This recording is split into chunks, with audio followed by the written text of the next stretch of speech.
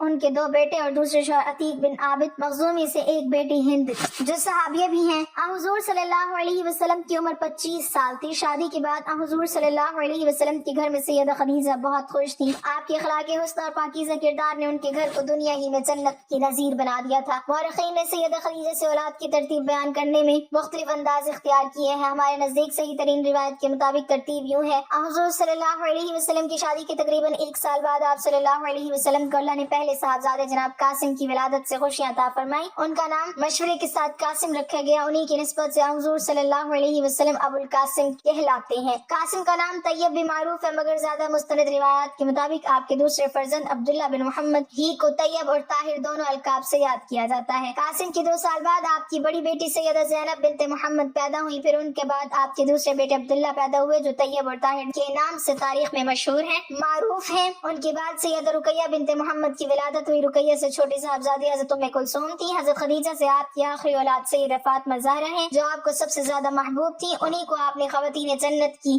سردار سید النساء اہل الجنہ کا لقب دیا۔ آپ شیر خدا علی المرتضیٰ سے بیاہی گئی، آپ ہی حسنین کریمین کی والدہ ہیں۔ خاتون کربلا سیدہ زینب بنت علی اسی جوڑے کی شیر دل بیٹی تھی جو ابن زیاد اور یزید کے درباروں میں بھی ذرا بھر مروب نہ ہوئی۔ سیدہ فاطمہ الزہرا کا مقام و مرتبہ بہت بلند ہے، مگر بعض لوگ حضور کی دیگر بیٹیوں کا انکار کر دیتے ہیں، یہ جہالت و گستاخی کی بدترین مثال ہے۔ حضور صلی اللہ علیہ وسلم کو اللہ تعالیٰ نے قرآن پاک میں حکم دیا، اے نبی اپنی بیوی اور بیٹیوں اور اہل ایمان کی عورتوں سے کہہ دو کہ اپنے اوپر اپنی چادر کے پلو لٹکا لیا کریں۔ مولانا مودی نے تفہیم القرآن میں اس موضوع پر تفصیلی حاشیہ لکھا ہے، وہ کہتے ہیں جو لوگ حضور صلی اللہ علیہ وسلم کی اپنی صلبی بیٹیوں کو ان کی صاحبزادیاں نہیں سمجھتے، وہ تعصب میں اندھے ہو کر یہ بھی نہیں سوچتے کہ اولاد رسول کے نسب سے انکار کر کے وہ کتنے بڑے جرم کا ارتکاب کر رہے ہیں اور اس کی کیسی سخت جواب دہی انہیں آخرت میں کرنی ہوگی۔ آپ کے صاحبزادے قاسم بچپن میں فوت ہو گئے۔ بعض روایات کے مطابق قاسم اتنی عمر کو پہنچ گئے تھے کہ وہ گھوڑے پر سوار ہو سکتے تھے، پھر اچانک ان کی وفات ہو گئی۔ آپ کے دوسرے بیٹے عبداللہ بھی حضور صلی اللہ علیہ وسلم کی بعثت کے چند سال بعد فوت ہو گئے تھے۔ یہ کے بعد دیگرے دونوں بیٹے داغے مفارقت دے گئے تو فطری طور پر والدین پر غم کے پہاڑ ٹوٹ پڑے، مگر ان کا صبر بے مثال تھا۔ عبداللہ بن محمد کی وفات پر بدبخت کفار مکہ نے بڑی خوشیاں منائی اور حضور صلی اللہ علیہ وسلم کو ابتر یعنی دم کٹا ہوا قرار دیا۔ ابن سعد لکھتے ہیں کہ آس بن وائل سہمی نے کہا، یعنی محمد کی نرین اولاد ختم ہو گئی ہے، لہٰذا وہ ابتر ہے۔ کم و بیش ایسے ہی الفاظ آپ کے بدبخت چچا ابو لہب نے بھی کہے۔ اسی پر قرآن کی مختصر مگر جامع ترین سورۃ الکوثر نازل ہوئی، انا اعطیناک الکوثر فصلی لربک وانحر ان شانئک ھو الابتر۔ اے نبی ہم نے تمہیں کوثر عطا کر دیا، پس تم اپنے رب ہی کے لیے نماز پڑھو اور قربانی کرو، تمہارا دشمن ہی جڑ کٹا ہے۔ آج دیکھ لیجئے آپ صلی اللہ علیہ وسلم کے دشمنوں کا تذکرہ ہوتا ہے تو ساری کائنات ان پر لعنت بھیجتی ہے، اور محمد عربی صلی اللہ علیہ وسلم کا تذکرہ زمینوں میں نہیں آسمانوں کے اندر بھی درود و سلام کے حسین گونج میں سنا جاتا ہے۔ حضور صلی اللہ علیہ وسلم کی پھوپھی حضرت صفیہ بنت عبد المطلب کی آزاد کردہ ایک لونڈی تھی جس کا نام سلمہ تھا، وہ بہت سمجھدار اور باشعور خاتون تھی۔ سیدہ خدیجہ رضی اللہ تعالی عنہ عموماً اپنے ذاتی کاموں کے لیے اس کی خدمات حاصل کرتی تھی۔ جب بھی زچگی کا زمانہ ہوتا تو وہ ان کو اپنے ہاں بلا لیا کرتی تھی۔ وہ بچوں کی پیدائش سے لے کر دودھ پلانے والی خواتین کے تقرر تک زچہ اور بچوں کی دیکھ بھال کرتی۔ سیدہ خدیجہ رضی اللہ تعالی عنہ اپنے بچوں کو دودھ پلانے کے لیے پہلے سے ہی مناسب خواتین کا اہتمام کر لیا کرتی تھی۔ اسلام میں بیٹے کی پیدائش پر 2 بکرے مینڈے یا دمبے اور بیٹی کی پیدائش پر 1 بکرا مینڈا یا دمبا ذبح کر کے عقیقہ کرنے کا حکم ہے۔ یہ شریعت ابراہیمی میں بھی مسنون عمل تھا۔ سیدہ خدیجہ رضی اللہ تعالی عنہ دور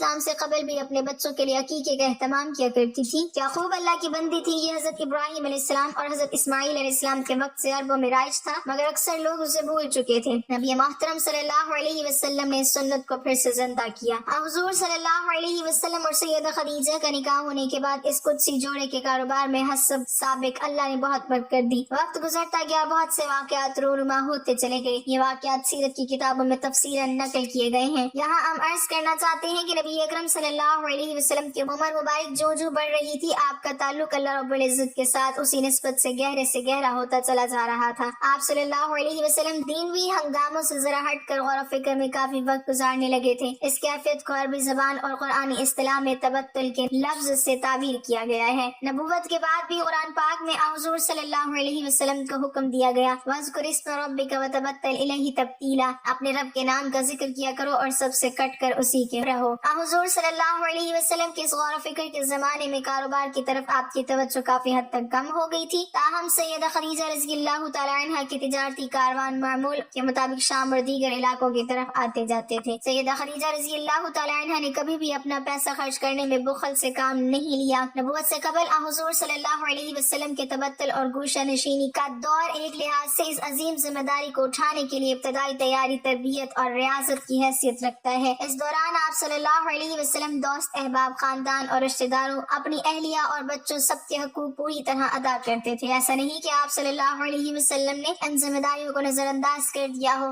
آپ صلی اللہ علیہ وسلم برابر اپنے گھر میں بچوں کی تربیت اور انہیں شفقت پدری سے مالا مال کرنے کا فریضہ ادا کرتے رہتے تھے. کاروبار اور تجارت پر بھی توجہ رکھتے تھے، اگرچہ خود عملاً وقت کم دے پاتے تھے، تاہم پوری ہدایات اور نگرانی کا اہتمام فرماتے تھے. آپ صلی اللہ علیہ وسلم نے نبوت سے قبل بھی عملاً یہ پیغام دیا کہ متوازن زندگی کا حسن یہی ہے کہ انسان نہ ترک دنیا کرے اور نہ غرق دنیا ہو جائے. آپ صلی اللہ علیہ وسلم کی آخری اولاد حضرت ماریہ قبطیہ کے بطن سے جنم لینے والے سیدنا ابراہیم بن محمد تھے. ان کا نام آپ نے اپنے جد امجد حضرت ابراہیم علیہ السلام کے نام پر رکھا. محبوب بیٹے نے کم سنے میں اپنے عظیم باپ کی گود میں آخری سانس لی تو نبی رحمت صلی اللہ علیہ وسلم کی آنکھوں سے آنسو گرنے لگے. عجیب رقت انگیز منظر ہے. صحابہ کو شدید غم کے ساتھ اس بات پر تعجب بھی ہو رہا ہے کہ حضور صلی اللہ علیہ وسلم رو رہے ہیں، مگر یہ رونا کوئی کمزوری نہیں، بشری تقاضا اور فطری رحمت و شفقت کا مظہر ہے. معصوم بچے کی عمر 1.5 سال ہے. یہ رسول رحمت کی آخری اولاد اور بیٹوں میں تیسرا فرزند دل بند ہے. بڑھاپے میں اللہ نے عطا فرمایا تھا، قلیل عرصے تک بیت نبوی میں خوشیاں بکھیرتا رہا اور آج جنت کو سدھار گیا ہے. آپ صلی اللہ علیہ وسلم اس دل فگار سانحہ پر اپنے لخت جگر سے یوں مخاطب ہیں: دل زخمی ہو گیا ہے، آنکھیں اشک بار ہیں. اے ابراہیم، غم کی ان گھڑیوں میں تیری جدائی نے تڑپا دیا ہے، مگر ہم زبان سے وہی کچھ کہیں گے جو ہمارے رب کو پسند ہے. انا للہ و انا الیہ راجعون. اس واقعے میں ہر امتی کے لیے کتنا بڑا درس ہے. اللہ نے بڑھاپے میں فرزند عطا کیا جو ماں باپ کی آنکھوں کا تار اور دل کا قرار تھا، مگر اللہ نے اپنے محبوب نبی صلی اللہ علیہ وسلم سے ان کے دل کا قرار اور آنکھوں کی ٹھنڈک واپس لے لی. بندہ اپنے مالک کی مرضی پر راضی ہے. بندے کا یہی عمل اللہ کو محبوب ہے. کیا آپ جانتے ہیں نبی کریم صلی اللہ علیہ وسلم کی زندگی سے متعلق چند باتیں؟ آپ صلی اللہ علیہ وسلم نے زندگی میں ایک بار حج کیا. آپ صلی اللہ علیہ وسلم نے زندگی میں 4 عمرے کیے. آپ صلی اللہ علیہ وسلم نے زندگی کے 53 سال مکہ میں گزارے.